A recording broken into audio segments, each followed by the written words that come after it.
শুভেচ্ছা এবং অভিনন্দন জানাচ্ছি।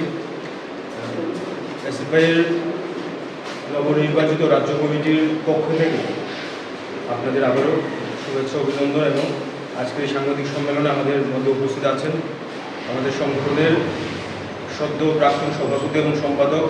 ওনারা এখনও আমাদের সর্বভারতীয় কমিটির নেতৃত্ব এবং আমাদের নবনির্বাচিত সভাপতি তিনিও এই সাংবাদিক সম্মেলনে উপস্থিত আছেন। মূলত আমাদের প্রাক্তন সম্পাদক আপনাদের সামনে বিস্তারিতভাবেই আমাদের এই 21তম রাজ্য সম্মেলনের যে নির্যাস সেটা আপনাদের সামনে তুলে ধরেছি। এর বাইরে গিয়ে আর বিশেষ কিছুই বলার নেই। আমি তো এর বাইরে দু চারটি কথা বলছি। মূলত আমরা এই সম্মেলনে আমরা আলোচনা করেছি যে আগামী দিনে আমাদের কাছে আর পিছনে যাওয়ার জায়গা নেই, আমাদের এখন সামনের দিকে এগোতে হবে।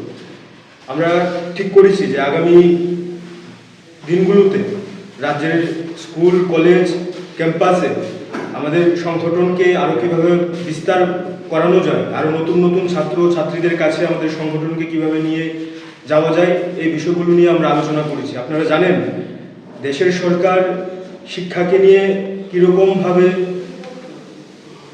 শিক্ষা বিরোধী যে নীতি সে নীতি অবলম্বন করছে এবং তার পাশাপাশি রাজ্যের সরকারও সে একই দিশায় কাজ করছে।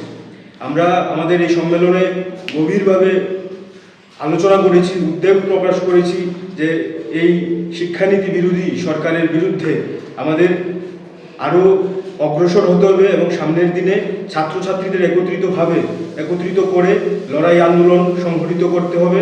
এবং আমরা বিগত দিনেও ছাত্রদের পাশে থেকে যেভাবে লড়াই আন্দোলন সংগ্রাম করেছি, আগামী দিনেও নতুন সম্পাদক সভাপতি বা রাজ্য কমিটি নতুন তৈরি হয়েছে, কিন্তু আমরা বিগত দিনে যেভাবে ছাত্রদের পাশে থেকেছি আগামী দিনও আমাদের সেই প্রয়াস জারি থাকবে এবং আমরা বিশ্বাস করি এই নতুন কমিটি আরও দুর্বার গতিতে ছাত্রদের পাশে থেকে তাদের স্বার্থে কাজ করবে। ধন্যবাদ সকলকে, নমস্কার। আগামী 2 বছর কী পরিকল্পনা রয়েছে আমাদের? আগামী 2 বছর আমরা এই 21তম সম্মেলন থেকে আগামী 22তম সম্মেলন অর্থাৎ 3 বছরের যে কাজের পরিকল্পনা, 8 থেকে 10টি মূলত আমরা কাজ ঠিক করেছি। এর মাঝে 2 বছরের মধ্যে এই কাজগুলো করার পরিকল্পনা। এই পরিকল্পনার মধ্যে প্রথমেই হচ্ছে আমাদের ইউনিট স্তরে সংগঠনকে শক্তিশালী করা, যেটা বলছিলাম যে স্কুল কলেজ ক্যাম্পাসে আমাদের নতুন ছাত্রদের কাছে যাওয়া এবং তাদেরকে এসএফআইয়ের সংগঠনে আনা, শুধু মেম্বারশিপ নয়, তাদের কিভাবে আমরা সাংগঠনিকভাবে এবং লড়াই আন্দোলন সামিল করতে পারি তার জন্য আমরা প্রয়াস করব এবং সেই সংগঠিতভাবে আমরা এইদিকে ঝাঁপাবো। এটা হচ্ছে আমাদের মূলত প্রথম কাজ। দ্বিতীয় হচ্ছে শুধু শহরকে কেন্দ্র করে না, আমরা সারা রাজ্যে মফস্বল থেকে শুরু করে শহর গ্রাম সব জায়গার মধ্যে এসএফআইয়ের যে আমাদের লড়াই আন্দোলন সেটাকে ছড়িয়ে দেওয়ার জন্য আমাদের কিভাবে কাজ করতে হবে তার জন্য এই সম্মেলনে আলোচনা হয়েছে। আমাদের নেতৃত্বরা বলেছেন যে রাজ্য কেন্দ্রকে শুধুমাত্র ভিত্তি করে সংগঠনকে শক্তিশালী করা সম্ভব নয়, সারা রাজ্যে এসএফআইয়ের সমান শক্তি অর্জন করতে হবে। এই অর্জন করার জন্য আমাদের আগামী দিনে ছাত্রদের পাশে থাকতে হবে এবং নতুন নতুন যে ছাত্রছাত্রীরা আছে তাদেরকে আমাদের সংগঠনের পতাকা তলে আনতে হবে এবং তাদেরকে এনে আমাদের সংগঠন আগামী দিনে আমাদের যে দুর্বার আন্দোলন আমরা পরিকল্পনা নেব এবং আগামী কর্মসূচি আমরা গ্রহণ করব, সেগুলো আমরা বাস্তবায়িত করব এবং তার জন্য আমরা কাজ করব। দীর্ঘদিন ধরে কলেজে কোনো নির্বাচন হচ্ছে না কলেজগুলোতে, তো নতুন এসএফআই কমিটি কি সে বিষয়ে কোনো ধরনের পদক্ষেপ বা?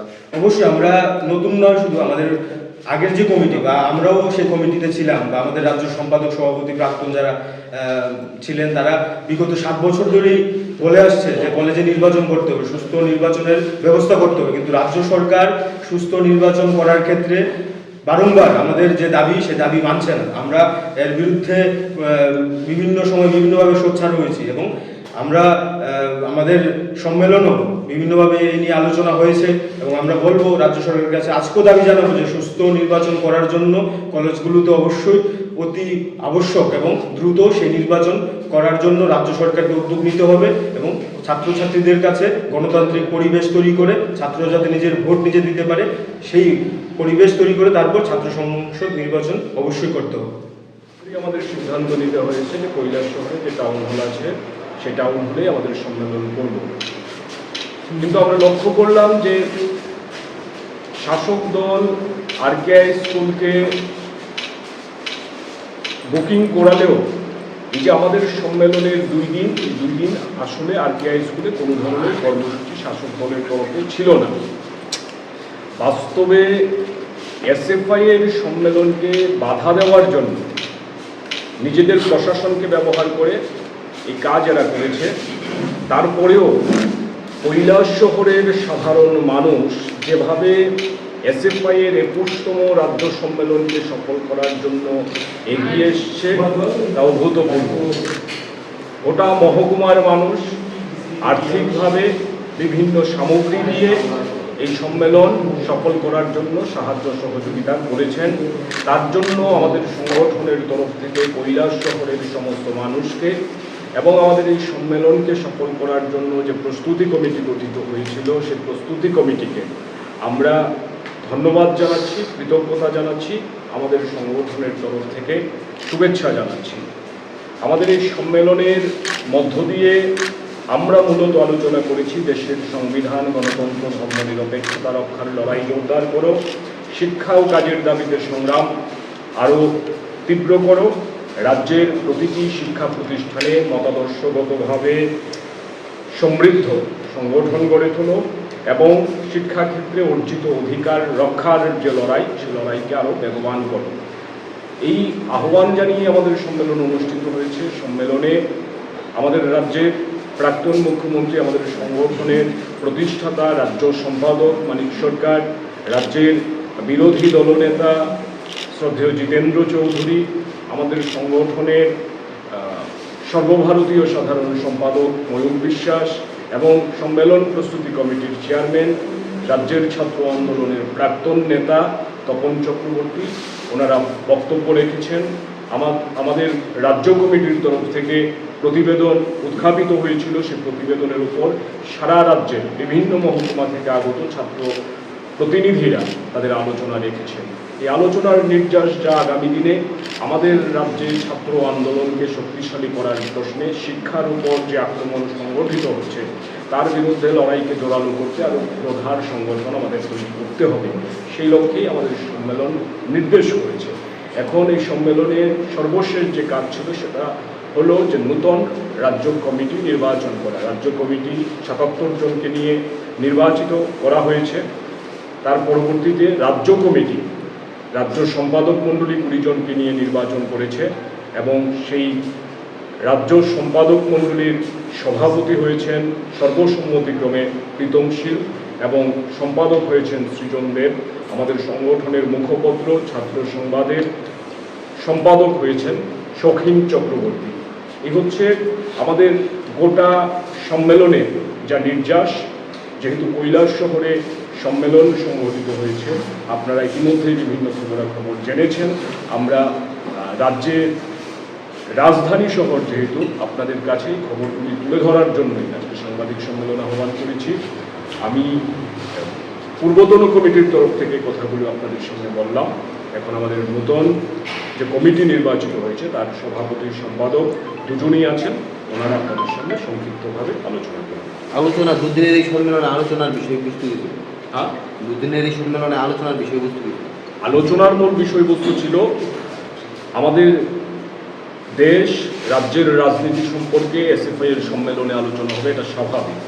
তার সঙ্গে সঙ্গে মূল যে আলোচনার অভিমুখ ছিল সেটা হলো রাজ্যের শিক্ষাক্ষেত্রে যে ব্যাপকতর আক্রমণ সংগঠিত হচ্ছে, যেভাবে রাজ্যের স্কুল কলেজ বিশ্ববিদ্যালয়ের মধ্যে একটা অব্যবস্থা তৈরি হচ্ছে, তার বিরুদ্ধে ছাত্রছাত্রীদের সংগঠিত করে লড়াই আন্দোলনকে কীভাবে আরও এগিয়ে নিয়ে যাওয়া যায়, তার জন্য সংগঠনকে জোরালো করতে সংগঠনের শক্তি বৃদ্ধি করার প্রশ্নেই প্রতিনিধিদের আলোচনা বেশিরভাগটা বিস্তৃত হয়েছে এবং আমরা সেই আলোচনা থেকে আগামী দিনের জন্য আমাদের সংগঠনের রূপরেখা তৈরি করেছি এবং নতুন যে রাজ্য কমিটি সেই অনুযায়ী তারা তাদের কাজ পরিচালনা করবে।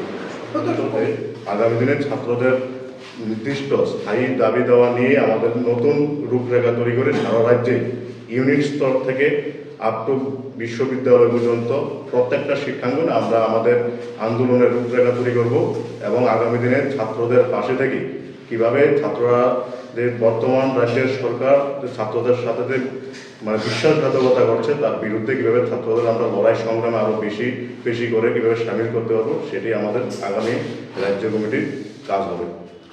নতুন ছাত্রছাত্রীদের আরো সংগঠনে টানার জন্য কি কোনো পরিকল্পনা নতুন যে কমিটি? আপনাদের কাছে এই সম্পাদক আপনাদের কাছে বলেছেন যে পরিকল্পনা আমাদের ইউনিট স্তর থেকে আমাদের সেই পরিকল্পনা আমরা নিয়েছি।